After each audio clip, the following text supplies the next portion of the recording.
So what is up, guys? Nick here, helping you to master your technology, and welcome to my OnePlus 8 unboxing and first impressions. Now, shout outs to OnePlus for sending this reviewer's kit out to review the OnePlus 8. You can see if we open the box, there's a little pamphlet included here that talks about a lot of the key and core features of this device. And let me tell you, for $699, there is a lot of them on this device. Now, also included in the box is a OnePlus 8 sandstone bumper case in the nice cyan color. Really, it depends on your preference. This is a new color though. We do have a nylon bumper case, which we've seen on prior OnePlus devices. Now, in addition to that, here is the OnePlus 8 box. Something different about these boxes is that they're a little bit longer than what I've seen before. So just a little bit of a different shape, just a different feel, but still red and black here. Now you can see this is the Interstellar Glow version, and it's 12 gigabytes of RAM and 256 gigabyte ROM. This is the maxed out version right here. So OnePlus makes it easy to open this box up. You simply just take the plastic off and you're kind of in there. You don't really have to cut it away or nothing like that. And it opens up nice and smooth, and you can see we are presented with the OnePlus logo right there. We'll put that cardboard off to the side, and you can see here is the Interstellar Glow OnePlus 8. We'll check that out in a second. Let's see what's in the box here. So you do get your USB-C cable. Always preferred having USB-C on my devices. You could see we do have our Warp charger right there. So definitely a very fast charger as well. This thing will charge incredibly quick. And if we open up that cardboard, you can see there is a few things in here, such as your safety information, your never settle quick start guide, as well as your SAR ratings. For those of you worried about radiation, you can see exactly what radiation comes on this phone. Also some stickers and an invitation letter from the CEO. So I'll just go ahead and pause this right here if you guys want to just kind of read their little invitation letter in their pamphlet. Not all companies give you this little invitation letter, so it's kind of interesting if you just want to read that. Now over here, you do have the OnePlus 8, and if we take off this sleeve, let's check out the big deal here, which is this Interstellar Glow. Supposedly this thing will change between multiple different colors and multiple different angles, and maybe depending on the angle you're looking at it, it's going to look like a totally different color. Now, I've seen this on other phones before. This is not the first time, but let me know what you guys think about getting an awesome color like this, you know, on the OnePlus 8. Do you think this is pretty dope or not? Let us know down below in the comments. Now, comparing this to the frosted material on something like the OnePlus 8 Pro, it's definitely going to pick up fingerprints by comparison. The other one is a lot better at resisting fingerprints, so keep that in mind when you are choosing a color on your OnePlus 8.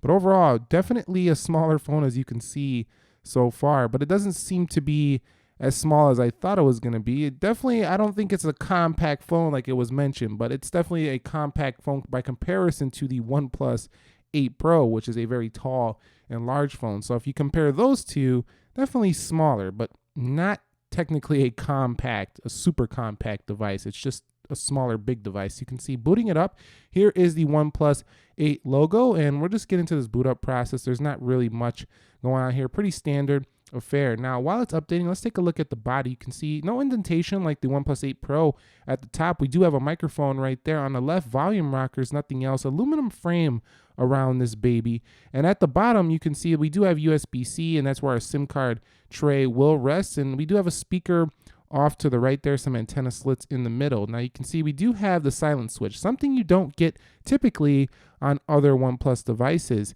And we also do have the OnePlus logo right there on the top and the bottom. And you can see overall, definitely a clean design, I think, for this phone. There's no cameras off to the left, but that flash is embedded under the glass, so that makes it more protected than some other phones that keep it on the outside of the glass.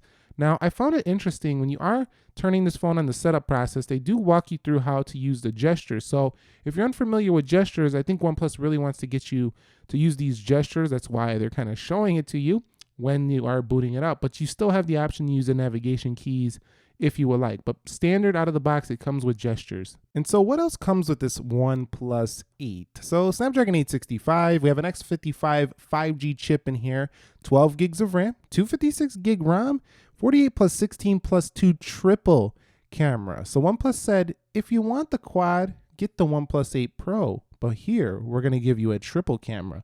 Now, 90 hertz display. Now, yeah, that seems a little bit old, 6.55 inches. Android 10 Oxygen OS, the latest version, but still, this is the same display from the OnePlus 7 Pro, which was ultra smooth. So this one's still going to be ultra smooth, even though it's not the 120 hertz. The difference between 90 hertz and 120 hertz is a little bit harder to see, I found, than the 60 hertz to 90 hertz. That's a big difference. However, the 120 hertz, not as big of a difference I'm seeing. So what I mean by that is that when I'm using this phone, it also feels very smooth. And combine this with the new Android 10 gestures where you can go back from the sides, it really makes for a really smooth experience. I think a lot of you will like this software. Now, in terms of the wallpaper selection, pretty nice. You also have these kind of like live-like wallpapers. They move and stuff when you use them. So pretty neat touch here as well. And if you like wallpapers from the community, there's this little section where people shoot photos with their OnePlus, and then you can go ahead and download their photos as a wallpaper. Really nice touch, I would say, if you care about wallpapers. Anyway, enough of wallpapers. Let's talk now about the photo quality here. So we're going to do some more camera samples, but you're definitely going to get a weaker Sony sensor in here, but still you can go 10x digital. You can't really do the 30x digital crop that you'll see from the OnePlus 8 Pro, but when you go digital, it doesn't really matter much. So yeah, this Sony IMX 586 sensor is still a pretty good one. You have panoramic modes, time-lapse on this phone, portrait modes. I mean, you got the stuff you're looking for. It's a clean camera UI, very easy to use and to learn. It's really not hard at all. You do have up to 4K 60 video recording on here and 4K Cine 60 FPS for a cinematic kind of experience. So I think overall, you're still getting quite a bit here when it comes to the camera. Although it's not going to be the best sensor in the industry, the focus I find to be pretty good in both video and photo so far. Now, when it comes to the actual results of the photos, I find the photos to come out pretty vibrant. So they're not going to be the most natural color out of the gate, but again, you could tweak them, edit them how you like, but they're going to be pretty vibrant photos. And discussing the battery life on this phone, 4,300 milliamp hours. That should be enough to get through a day. And how about the phone call quality? That also should be quite good with many band support that you'll need. And just like the OnePlus 8 Pro on your right there, this phone does come with 5G as well. Now, it's not the fastest 5G out there, but it's still pretty darn good. It's going to be faster than LTE for certain.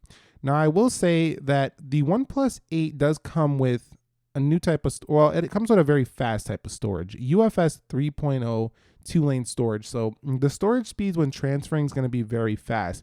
Now, you can brighten up the phone as well, and you can see it has a very nice display, but you can also tweak it to however you like this display to look. Like, doesn't matter how it looks in the video right now, you can tweak it to your exact liking. There's many modes, and it's a very smooth and crisp display overall, I would say. So you're getting quite a lot for $699 here. I mean, there are some competitors not giving you this type of, this type of spec for $699. So there is still something to be had here if you want a flagship level device and you don't want to pay like $1,000 for one. So let's go ahead and take a look now at the nylon bumper case for this device. Now, this one I've seen before. We've seen this on a lot of OnePlus devices before. It's actually one of my favorite cases for the OnePlus, and popping it on here on the OnePlus 8, you can see it kind of covers up the interstellar glow. So I don't know how many are going to be feeling this if you buy the interstellar glow, but still, if you get tired of looking at the color and getting fingerprints, you just want some grip, maybe later on get a nylon case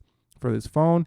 And let's take a look at the Sandstone Cyan case for this device. Now, this matches better with the, the new glacial green color, but still, really grippy. If you guys want a really grippy case, this one is going to be the one to offer that. The Sandstone just adds a level of grip you don't see in a lot of other cases.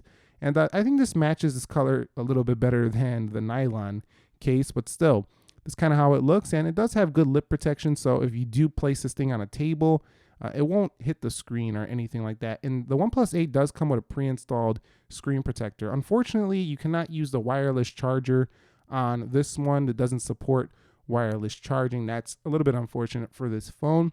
And so in conclusion, my first impressions of this phone, I think, again, you have another value-packed Android smartphone here.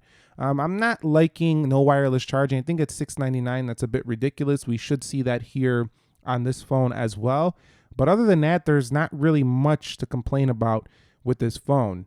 You could buy whatever you want, but this is just another good option, I think, in this segment. I mean, this is kind of what you would get from Samsung for like $1,000. So really, it's kind of just down to your own preference and what you prefer.